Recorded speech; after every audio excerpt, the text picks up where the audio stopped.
Ici, nous traitons l'actualité avec les acteurs politiques parce que nous voulons que notre pays puisse être sauvé dans chaque secteur. Voilà pourquoi nous faisons l'effort de recevoir les leaders d'opinion dans cette émission pour analyser l'actualité. Je suis avec M. Norbert Yamba Yamba, cadre de l'UDPS, un esprit. Il est panafricaniste. Il est là avec nous, M. Norbert Yamba, M. Merci pour l'invitation, cher Delphin. Également, si tout va bien, on aura aussi M. Michel Touto sur ce plateau pour analyser avec nous l'actualité. Mais cela ne nous empêche pas de commencer cette émission avec M. Norbert Yamba Yamba. C'est vrai, nous allons décrypter l'actualité de la semaine, mais l'actualité reste aussi dominée par le discours du chef de l'État qu'il avait tenu devant les deux chambres en congrès. M. Norbert Yamba Yamba, la question principale: quoi comprendre du discours du chef de l'État? Quoi retenir à travers ces discours? Merci beaucoup. Il faut dire que le discours du président de la République, c'est un discours innovateur. Et je comprends, parce que c'est un discours de l'alternance. C'est-à-dire, en fait, on se comporte autrement que le système qui a véritablement régenté notre pays. Je considère ce discours comme un discours politico-technique. Vous savez que chez nous, il y a trop de politique, il y a moins de technique. Et on a foutu à la mer de la République simplement parce qu'on n'y a pas mis de l'intérêt sur les techniques. Et le président arrive pour dire que l'alternance, ce n'est pas pour rien. Il faut donc, lorsqu'on présente un programme, j'allais dire, un rapport de redevabilité, il est important de mettre en place une matrice qui reprend les prévisions, les réalisations et les soldes, ce qui reste à faire.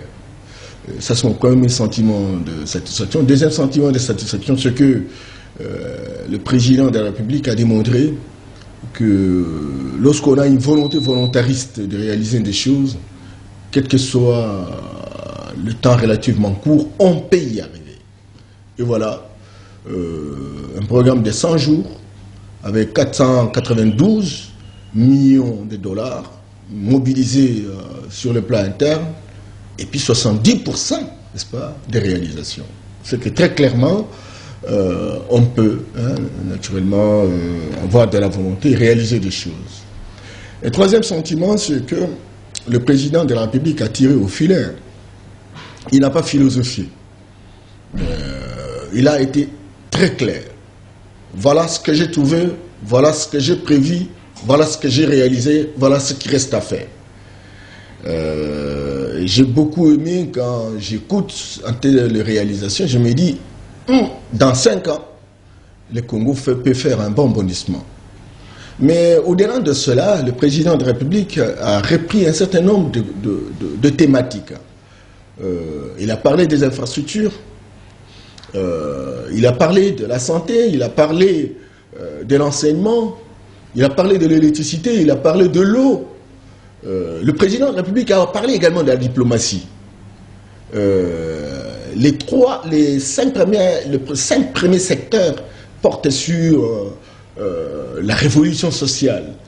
Mais le dernier secteur, la diplomatie, c'est justement pour redorer le blason, l'image du Congo, qui véritablement a été ternie pendant plusieurs années, et que, bon, moins fréquenté, moins prise en considération. Nous qui travaillons dans beaucoup d'institutions internationales, et à travers les différents colloques, etc., même vous êtes habillé en 4 pièces, personne ne vous respecte, simplement parce qu'on sait que c'est un pays de voyous.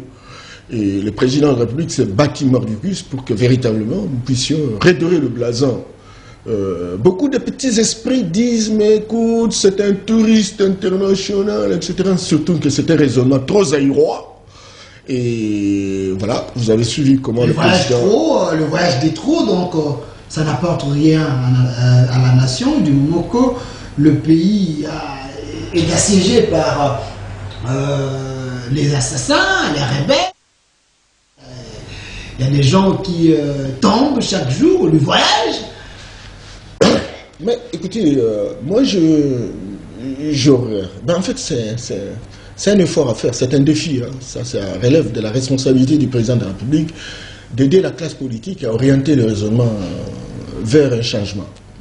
Parce que l'élite politique était habituée à faire des déclarations incantatoires, j'allais dire des déclarations qui frisaient une sorte d'adolescence retardée. On est plus dans les rues, plus dans les salons, on est plus dans les quartiers, mais le débat de prospérité, c'était un débat en dehors, véritablement, du débat politique. On est resté plus dans les débats d'opinion, et c'est comme ça que vous voyez, quand vous recevez les gens, pour vous dire quelle est l'offre, quel est le projet, non. Chacun s'intéresse, on est constitutionnaliste, les gens se présentent politologues, etc. Et donc, on est dans cette situation philosophique et philosophante. Mais cependant, le président arrive, il dit donc, quittons ce terrain assez glissant, faisons du Congo et du Congolais un homme respectable, un homme qui, véritablement, a une vision.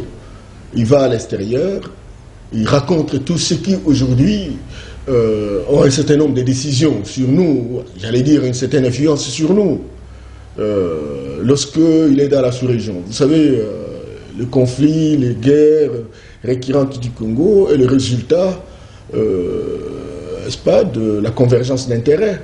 Vous avez les comploteurs nationaux qui en réalité tirent les dividendes autour de ces guerres récurrentes. Et puis vous avez la sous-région, le pays voisin.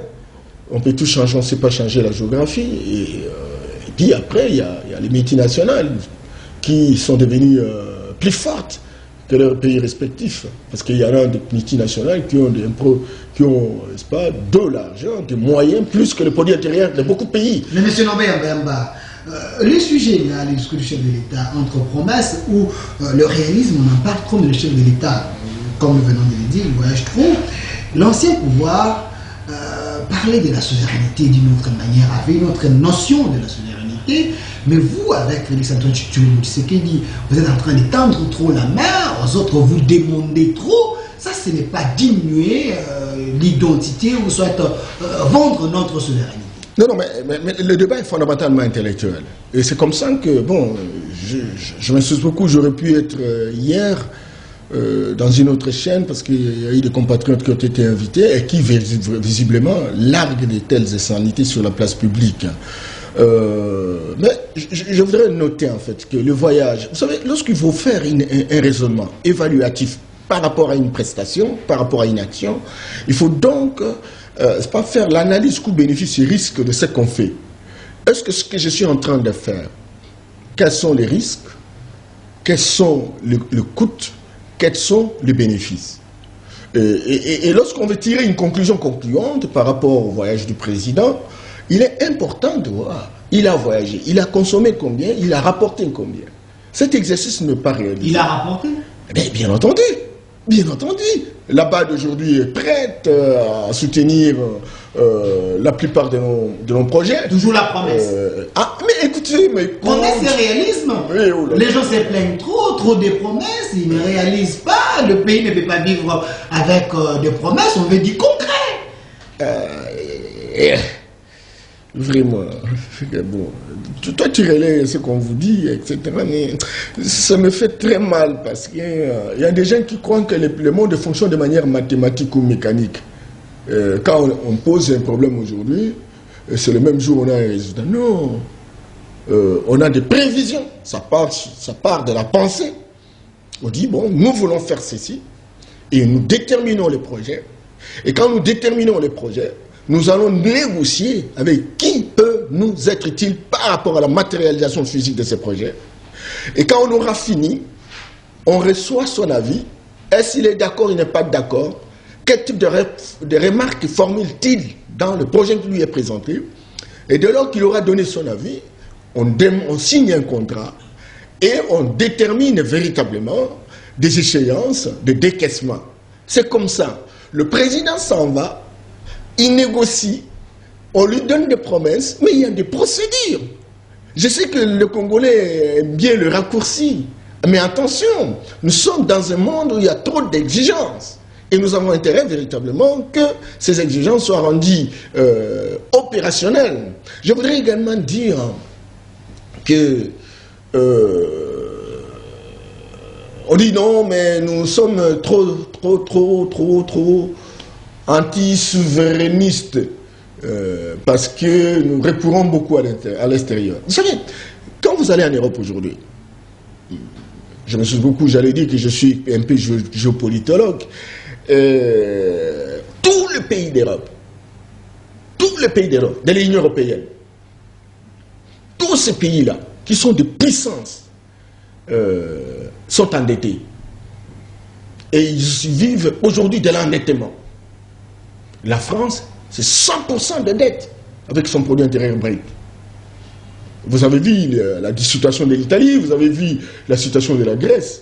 Il n'y a que l'Allemagne aujourd'hui qui nage dans les 81% de dette de son produit intérieur brut. 81%. C'est que très clairement, son produit intérieur brut est absorbé par la dette extérieure. Les États-Unis ont une dette extérieure de l'équivalence de son produit intérieur brut. Aujourd'hui, c'est 20 000 milliards de dollars, mais les États-Unis ont 18 000 milliards de dettes extérieures. 18 000 milliards. Alors, maintenant, qu'est-ce qu'on fait? Lorsqu'on a l'argent, on fait des réallocations, on essaie d'orienter cet argent dans les domaines productifs, etc. Et vous avez des ressources, vous êtes capable non seulement de résoudre vos problèmes, mais vous êtes capable également de résoudre les problèmes de la population. Ça, c'est la première chose. Deuxième chose, il dit, mais écoutez, quand on va voir l'extérieur, cela ne veut pas dire qu'on ne prend pas des dispositions sur le plan interne. Vous savez que nous, on n'est pas africanistes. Vous avez toujours entendu le président parler de panafricanisme. Ce n'est pas pour faire des incantations. C'est justement pour dire qu'aujourd'hui, notre approche, notre offre politique est basée sur une fondation. Ça veut dire en fait que lorsqu'on n'a pas la fondation, lorsqu'on n'a pas les racines, lorsqu'on n'a pas domestiqué des mécanismes qui vous permettent d'avoir un ancrage territorial chez toi, et donc vous ne pouvez pas prétendre aller à l'extérieur. Sinon là, c'est une absorption. Ce n'est pas notre vision. Et donc, le président de la République, pour générer des ressources, il estime qu'il faut mettre en place des mécanismes de surveillance mutuelle. Parce qu'il est très clair que le Congo a des grandes potentialités. Combien d'opérateurs économiques dans le domaine des forêts, dans le domaine des mines, dans le domaine agricole, etc. Ils sont nombreux. Mais quel est le montant qui revient véritablement à l'État congolais? C'est cela. Et le président dit, parce que la corruption volatilise 75% de nos revenus, il faut aller vers les structures de dissuasion, et il faut les requinquer, il faut les humaniser, il faut mettre un système de surveillance mutuelle qui permette véritablement que l'argent de l'État soit versé dans les trésors publics. Et il met en place les dispositifs de numérisation, de digitalisation, des institutions, pour qu'il y ait traçabilité, qu'il y ait transparence. Ça, ce sont des mécanismes internes. Mais le président de la République ne s'arrête pas là. Il dit qu'il faut remettre en selle l'inspection générale de finances, il faut remettre en selle la Cour des comptes, il faut l'Agence nationale de renseignement, et il faut travailler avec la société civile pour le contrôle citoyen, il faut renforcer le Parlement, l'Assemblée nationale, le Sénat, etc. Et il faut qu'il y ait un suivi hiérarchique. Mais il ajoute une autre institution additionnelle, l'Agence nationale de lutte contre la corruption. Et aussi, la cellule de changement de mentalité, justement pour défomenter. Je pense que c'est utopique. Vous venez de dire ici, la première année, il a promis vraiment des choses. Et à la fin de l'année, les gens ne voient pas la réalisation. Espérons, comme il a dit, que l'année 2020 sera une année d'action. On vivra les actions. Mais parlons de la question de l'Est, les chefs de l'État, toujours des promesses. Vous êtes sans ignorer, pas plus tard qu'hier, aujourd'hui, il y a encore de morts. Monsieur Norbert Yambamba, est-ce que cette question vous dépasse? Est-ce que vous n'avez pas la maîtrise pour que vous puissiez donner la paix de ces côtés-là, béni à l'Est? Parce qu'il avait promis que fin décembre, on aura la paix de ces côtés. Non, mais il faut bon, je m'excuse beaucoup, je vais vous répondre à la question. Mais je suis tout petit peu inquiet lorsque vous dites que le président fait des promesses, mais on ne voit rien. Non. Chef d'Alpha. Si les propos de Martin Faïlou, il dit il n'y a rien, toujours des promesses. Si je prends même le propos de Mouzitou, c'est encore plus grave. Il a parlé de l'immatérialisme, un discours, selon lui, qui ne remplit pas des normes. L'immaturité dans ses discours. Ça, lui qui est mature, il a reçu la responsabilité de Premier ministre, mais il ne nous a pas prouvé qu'il était mature. Écoutez, je ne voudrais pas vraiment dresser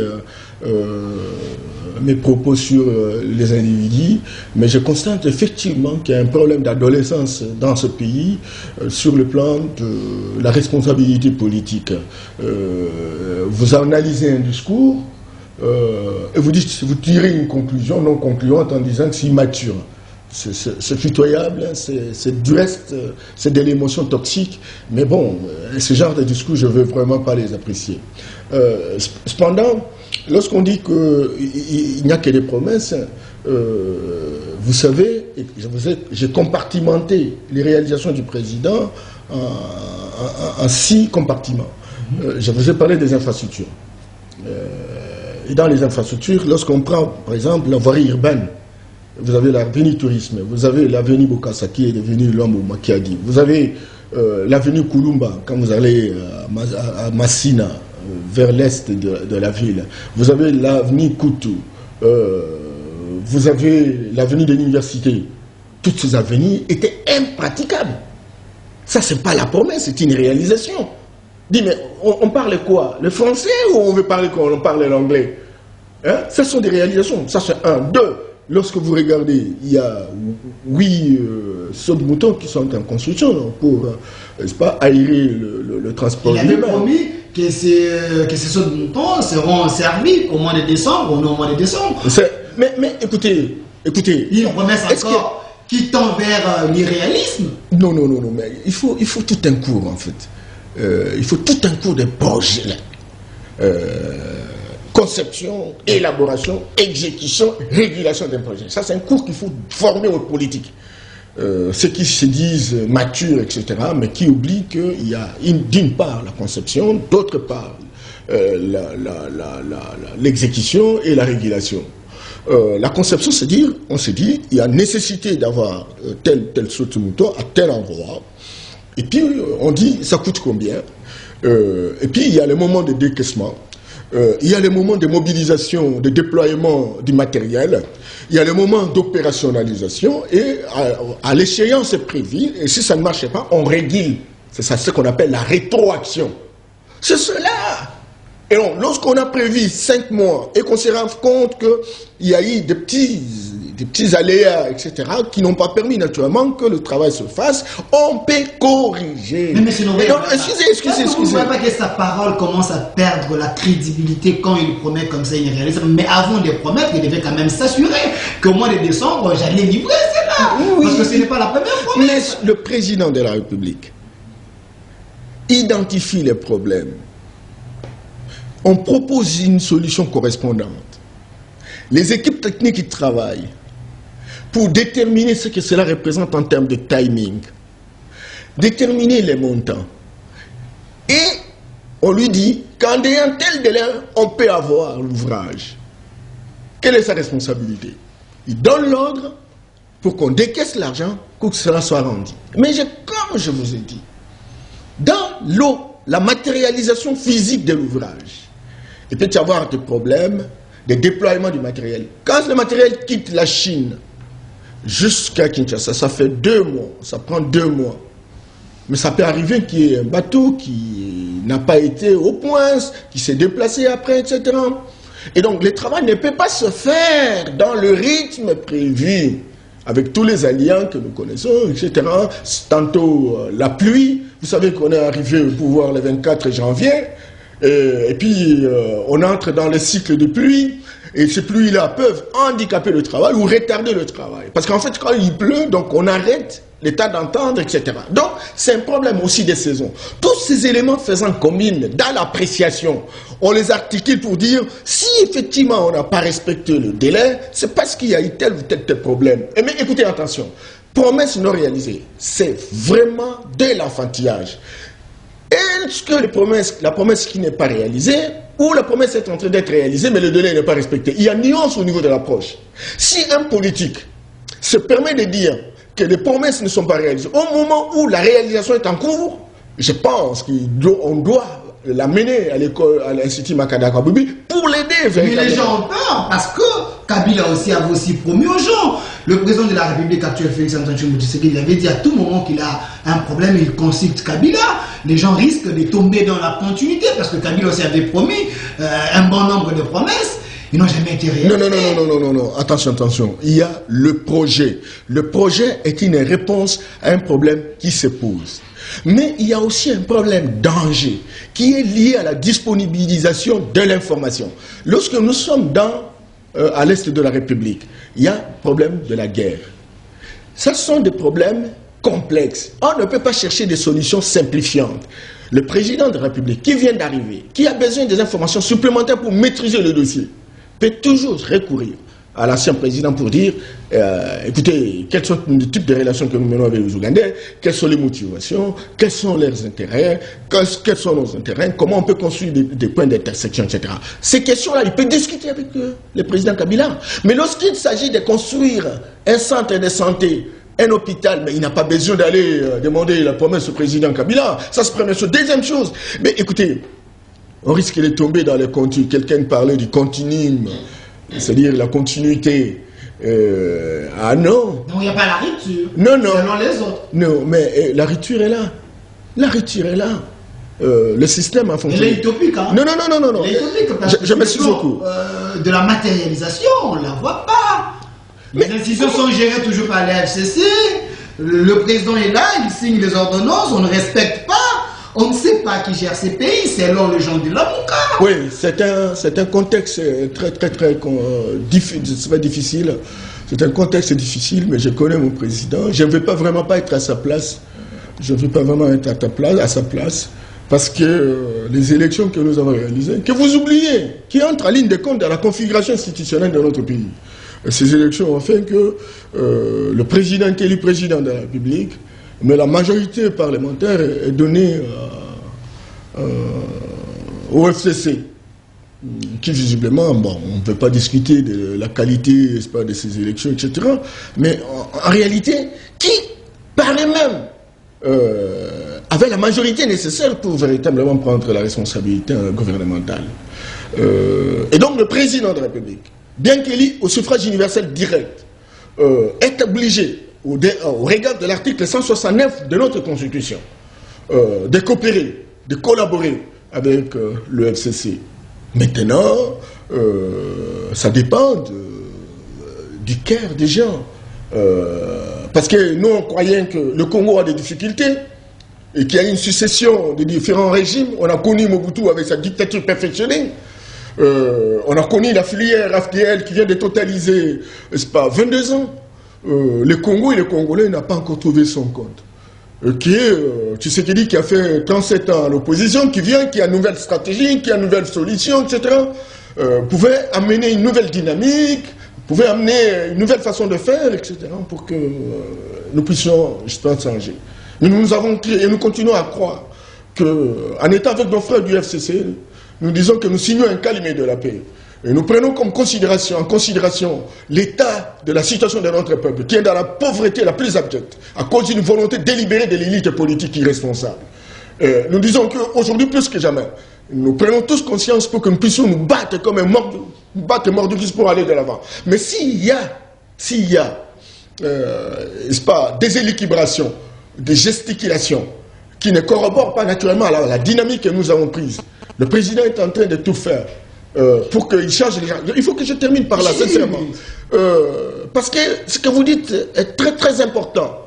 J'ai entendu hier, et même avant-hier, lorsque Matungulu a été nommé. Pourquoi le président a nommé Matungulu? Il ne peut pas le nommer. Vous l'avez débauché. Non, arrêtez ça. L'un des leaders de l'avocat. Arrêtez ça. C'était la politique de Kabila. Vous êtes dans cette continuité. Il y a des charlatans dans ce pays, des gens qui, on leur donne des responsabilités, ils sont là en train de faire des fêtes, etc. Mais ils ne changent pas notre pays. Et donc, les compatriotes qui ont une présomption du savoir-être et du savoir-faire doivent être responsabilisés. C'est ça une sélection intelligible. Je voudrais simplement dire que on ne peut pas, à chaque acte du président de la République, être contesté par une coalition qui constitue une équipe nationale dont le seul entraîneur, c'est le président de la République. J'ai entendu le ministre des Affaires étrangères prendre une mesure conservatoire pour remplir les ambassadeurs. Et le FCC, j'ai entendu son leur communicateur dire « Nous il faut revoir ça. Le président, c'est comme une injonction. Le président doit annuler tout ça. Je les ai entendus à ce qui concerne voilà, les candidats ambassadeurs. Vous avez vu ce qui se passe avec la nomination de PDG, Gécamine et Yuma et Kumokumanta. Voilà. Donc, vous voyez que les gens sont déterminés à désacraliser, n'est-ce pas, le président de la République, à désacraliser le numéro 1 de tout un pays. C'est que très clairement, ils n'ont pas le cœur dans l'ouvrage. C'est que très clairement, ils sont déterminés naturellement à dire match est né. Donc, nous, on n'a rien fait, lui ne peut rien faire. Alors, M. Norbert, c'est extrêmement grave ce que vous êtes en train de dire. Ce qu'il dit, le pays est sur un volcan, à tout moment, le feu peut s'éclater. Alors, vous, dans votre pouvoir, vous resterez toujours trop plaintif comme ça. Gouverner, c'est prévoir. Alors, vous n'avez pas eu l'idée de la gouvernance. Là, on donne alors raison à Mouzoutou qui parle qu'il y a l'immaturité au sommet de l'État. Parce que le peuple a besoin des résultats. Mais vous êtes en train de se plaindre dans votre coalition. Non, il ne faut toujours pas citer Mouzoutou ici. C'est un acteur politique. Non, mais moi, j'ai pas besoin. Maintenant, tout ce que vous venez de dire ici, on sent que vous êtes trop plaintif. Alors. Si je m'engage à évaluer son action, c'est gravissime. Non. Donc, non, s'il te plaît. Il a dit, il est parmi les premiers ministres qui ont boosté ces pays à aller de l'avant. La stabilité sur le plan macroéconomique, Mouzoutou a fait beaucoup quand même. Delphin, ne m'amène pas sur ce terrain-là. Delphin, tu connais. Je ne suis pas extraterrestre, mais je suis quand même le petit esprit de la République. Et il connaît. Si je m'engage à ventiler point par point ce qu'il représente en termes de faiblesse intrinsèque, ça sera grave. Mais nous ne sommes pas là. Il a droit, en tant qu'opposant, de formuler des remarques, etc. C'est pas grave. Vous allez rester toujours dans les plaintes? Nous ne nous plaignons pas, sinon il n'y aurait pas de saute-moutons. Sinon il n'y aurait pas des prisonniers qui sortent de prison. Sinon il n'y aurait pas des exilés qui reviennent au pays. Sinon il n'y aurait pas des libertés individuelles et collectives. Sinon il n'y aurait pas des routes arrangées. Sinon il n'y aurait pas des hôpitaux, des écoles construites. Et sinon il n'y aurait pas la gratuité de l'enseignement que d'aucuns se réclament aujourd'hui, etc. Toutes ces questions questionnantes ont été gérées par un homme qui est déterminé à pouvoir changer la situation. Vous parlez oui, bien entendu. Vous parlez de la gratuité, mais la SENCO a fait une conférence. La point de presse, il dit, bon, la SENCO a remarqué les avancées dans le domaine de la gratuité, mais elle craint à ce que la qualité de l'enseignement ne soit pas vraiment à un niveau tant entendu, parce que cette gratuité semble tirer l'enseignement vers l'enfer. Non. L'Église catholique, beaucoup de respect. Si vous me voyez très engagé aujourd'hui, c'est parce qu'on a été formé auprès des clergés. On a fait partie des noyaux des clergés, et les clergés ont vu les choses avant. Nous avons des gens, par exemple, comme José Mpoundou, cardinal Maloula lui-même, etc., s'est impliqué, le cardinal Mosengo, tous ces abbés qui se sont battus mordicus en chantant, en faisant des leçons, etc., en nous apprenant quoi faire. Ils ont beaucoup aidé ce pays à marcher. Hein, depuis les années 50, 70, etc. Vous savez, le mal congolais, le mal zaïrois à l'époque, beaucoup de respect et de considération pour l'Église catholique. Maintenant, ce pays, il faut qu'on reconnaisse, a connu des moments très très difficiles. L'Église fait toujours des déclarations. L'Église ferait mieux en faisant un peu d'évaluation. Évaluation par rapport aux différentes prestations pour savoir où est-ce qu'on en est. Parce que lorsqu'on fait déclaration, on met au frigo, on fait déclaration, on met au frigo, on fait déclaration, on met au frigo. On risque de recopier les mêmes textes parce que la situation garde tout son poids. Nous avons connu des moments de léthargie dans ce pays. Et beaucoup de décisions ont été prises. Mais ces décisions n'ont jamais été rendues opérationnelles. Comment voulez-vous la gratuité de l'enseignement? C'est depuis la Constitution du 18 février 2006. l'article 43 est là. On aurait pu véritablement le rendre opérationnel. Ça n'a jamais été le cas. Personne, alors personne, en dehors des syndicalistes, qui réclamaient la gratuité. Et aujourd'hui, quelqu'un qui arrive, l'argent qui était ponctionné par des personnes, l'argent qui était volatilisé par des personnes, il dit, moi, je préfère m'engager pour changer la situation. Et donc, il prend la responsabilité de pouvoir actionner naturellement cette gratuité. Il y a des douleurs d'enfantement. Mais si on ne commence pas, on ne commencera jamais. Et moi, je pense que tout un chacun doit pouvoir travailler dans la perspective d'aider à ce qu'on puisse réussir. Et puis, le président dit, au-delà de ce qu'on... Parce que la SECO, l'Église catholique, avait déjà parlé des nouvelles unités, etc., qui doit les supporter. Déjà 34 000 nouvelles unités prises en charge par le gouvernement de la République. On a même identifié 97 000 seront réglés. La situation des 87 000 sera réglée au premier trimestre de l'année 2020. Dis, mais écoute, quand même. Mais maintenant, au fur et à mesure qu'on avance, on saura identifier des problèmes de parcours, et ces problèmes vont permettre véritablement aux autorités compétentes de pouvoir les régler. Mais alors maintenant, si on veut tirer, comme s'il y a une volonté délibérée dans le chef de ceux qui ont pris la décision de ne pas faire avancer les choses, alors là, ce n'est pas... Merci, monsieur Norbert Yamba Yamba. La première thématique, c'était ça. Quoi comprendre, quoi retenir du discours du chef de l'État, promesse au réalisme, on en parle. Mais j'aimerais que la réalisation nous accompagne avec les images. Retour de Martin Fayulu. Il propose les plans de sortie de la crise. On en parle. Monsieur Norbert Yamba, Martin Fayulu n'est pas moins congolais que les autres. Il pense que ce pays est en train de passer à un moment très terrible. Alors, à un chaudière, il propose un plan de sortie au Conseil de la réforme institutionnelle. Les images sont là. Il va que nous puissions créer c'est au Conseil de la réforme institutionnelle. Et tant qu'un intellectuel, il a réfléchi, parce que Félix avait tendu la main, que ses frères puissent venir vers lui. Fayulu a proposé. Qu'est-ce que vous en pensez? Non, des propositions entre les hommes politiques, ça m'en déçoit. C'est plutôt que quelque chose qui doit être rendu opérationnel à tout moment, parce que les politiques font des déclarations mais ne proposent rien. Martin propose, c'est pas mauvais, mais maintenant il faut voir la faisabilité et il faut voir la pertinence même du diagnostic qui a été réalisé. Il dit, il y a une crise. Et parce qu'il y a crise, et maintenant il faut des réformes institutionnelles. Vrai ou pas la crise? Mais non, mais je suis en train d'aller. Ok. Réforme institutionnelle. Alors je me pose la question, quelle est la crise avec les images. Quelle est la crise qu'il y a dans ce pays? Est-ce qu'il y a crise? Est-ce qu'il n'y a pas des institutions? Est-ce que la configuration institutionnelle pose un problème pour qu'il y ait court-circuit aujourd'hui? Moi je pense que les institutions de la République, telles qu'elles sont pour l'instant, ne posent pas problème. Mais maintenant, c'est la configuration.